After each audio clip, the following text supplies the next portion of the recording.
வணக்கம். நம்ம நீ வந்திருக்கிறது பிள்ளையார்பட்டி. பிள்ளையார்பட்டினாலே தெரியும், கற்பக விநாயகர். காரைக்குடியிலேருந்து கரெக்டாக 12 கிலோமீட்டர் தொலைவில் திருப்பத்தூர் போகிற ரோட்டில் இருக்கிறது தான் பிள்ளையார்பட்டி. இந்த பிள்ளையார்பட்டியோட சிறப்புகள் பார்த்தீங்கன்னா சொல்லிகிட்டே போகலாம். பிள்ளையார் தான் நம்ம எப்படி மும்பையில் சித்தி விநாயகரோ அதேமாதிரி தமிழ்நாட்டில் இந்த பிள்ளையார்பட்டி விநாயகர் தான், கற்பக விநாயகர் தான். இவர் கற்பக விஷய மரத்துக்கு கீழே அருள் புரியதா ஒரு ஐதீகம் போன காலத்தில். அதே மாதிரி பார்த்தீங்கன்னா இந்த கோயிலுக்குள்ளார மகிழ மரம், அது வந்து கற்பக மரம்னு சொல்கிறாங்க. இந்த கோயிலே பார்த்தீங்கன்னா 2 மரத்தை பாதுகாத்து இருந்துட்டு இருக்காங்க. மகிழ மரத்தை, அது கற்பக விஷயத்தோட அடி வேர்னு சொல்கிறாங்க. கோயிலுக்குள்ளாரே பார்த்தீங்கன்னா அந்த மரத்தோட வேரையும் பாதுகாத்துட்டு வராங்க. அந்த கற்பக விஷய மரத்தில் நம்ம என்ன கேட்டாலும் கிடைக்கும். அதே மாதிரி தான் இந்த கற்பக விநாயகரை நம்ம என்ன கேட்டாலுமே இந்த கற்பக விநாயகர் என்ன வேணாலும் தருவார். அவ்வளோ பெரிய வரப்பிரசாதி இவர். அது மட்டும் இல்லாமல் அந்த கற்பக விநாயகர் 6 அடி உயரத்தில் குடைவரை கோயிலுக்குள்ளார உட்காந்துருக்காப்புல. அவ்வளோ சிறப்பு வாய்ந்தவர் இந்த விநாயகர். நீங்கள் கண்டிப்பாக பிள்ளையார்பட்டி வந்தீங்கன்னா கண்டிப்பாக அந்த கோயிலுக்கு வாங்க. ஏன்னா மும்பை சித்தி விநாயகர் கோயில் போகிறது வடநாட்டில் இருக்குது, ஆனால் தமிழ்நாட்டில் பிள்ளையார்பட்டியில் நம்மளுக்கு இருக்கிறது கொடுத்து வச்சுருக்கணும் நம்ம பார்க்குறதுக்கு. ஆனால் இந்த கோயிலுக்கு வாங்க. அதே மாதிரி இங்கே பார்த்தீங்கன்னா 3 சிவன்கள் இருக்காங்க. சிவக்கொழுந்தீசர், மருந்தீசர், திரிவீசர். அது மாதிரி சிவகாமி அம்மான்னு சொல்லிட்டு 3 அம்மன். எந்த கோயிலையுமே 3 சிவனை பார்க்க முடியாது, 3 அம்மனை பார்க்க முடியாது. ஆனால் இந்த கோயிலில் பார்க்கலாம். அவ்வளோ சிறப்பு வாய்ந்ததான் அந்த கோயில். கண்டிப்பாக பிள்ளையார்பட்டிக்கு வாங்க, அந்த பிள்ளையாரோட அருளை பெறுங்க. அடுத்து ஒரு யாத்திரையில் உங்களை சந்திப்போம். உலகில் 2 கைகளுடன் காணப்படும் விநாயகர் சிலை இங்கே பிள்ளையார்பட்டியில் மட்டுமே உள்ளது தனிச்சிறப்பாகும்.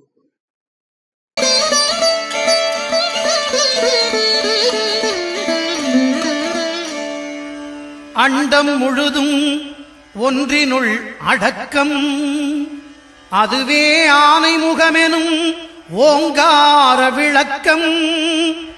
சுழலும் கோள்கள் அவன் சொல் கேட்கும், அவனை தொழுதால் போதும் நல்லதே நடக்கும். ஆனை முகனை தொழுதால் நவக்கிரகங்களும் மகிழும், நல்லதே நடக்கும், நல்லதே நடக்கும்.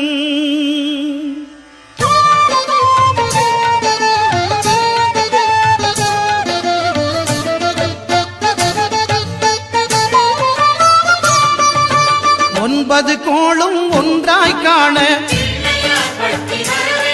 அங்கு கற்பகம் என்னும் கடவுளின் மெய்யில் 9 கோளும் ஒன்றாய் காண அங்கு கற்பகம் என்னும் கடவுளின் மெய்யில் சூரியன் முதலாய் 9 கிரகமும் பலவித குணங்களை கொண்டிருக்கும். எங்கள் கற்பக தருவில் அவை வரும்போது ஒன்றாய் சேர்ந்து பலனளிக்கும்.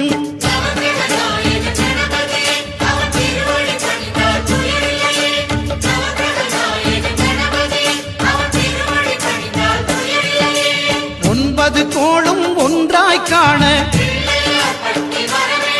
அங்கு கற்பகம் என்னும் கடவுளின் மெய்யில்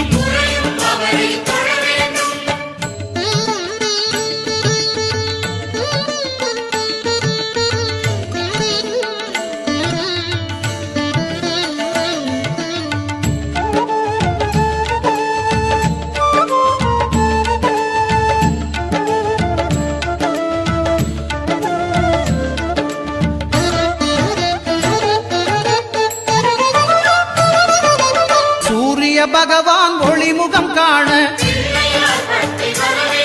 அங்கு கற்பக தருவின் நெற்றியில் மலரும். சூரிய பகவான் ஒளிமுகம் காண அங்கு கற்பக தருவின் நெற்றியில் மலரும். இருளை விலக்கி உலகை எழுப்பும் ஞாயிறு அங்கே குடியிருப்பான். அவன் ஆனை முகத்தனின் அடியவர் மனத்தில் ஒளியாய் வந்து கொலுவிருப்பான்.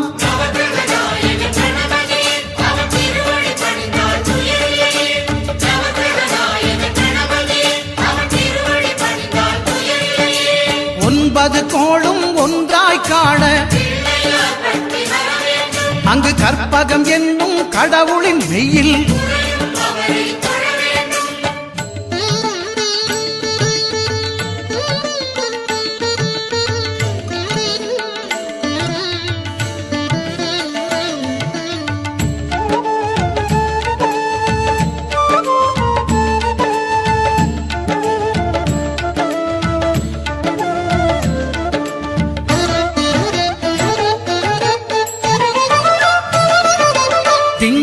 பகவான் திருமுகம் காண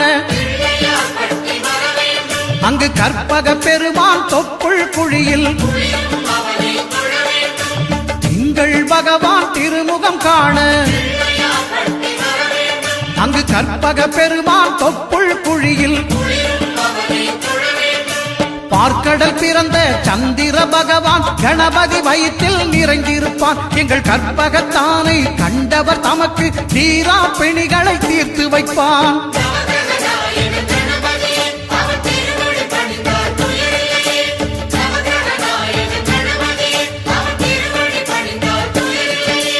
ஒன்பது கோளும் ஒன்றாய் காண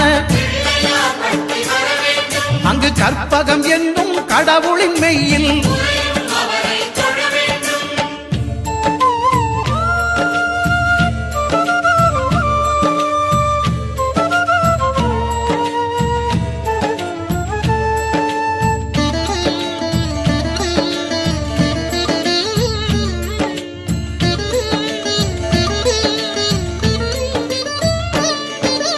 அங்காரகனவன் தங்கும் இடமே அவன் பொங்கும் முகத்தை காணுதல் வேண்டின் அங்காரகனவன் தங்கும் இடமே அவன் பொங்கும் முகத்தை காணுதல் வேண்டின் நெருப்பாயெறியும்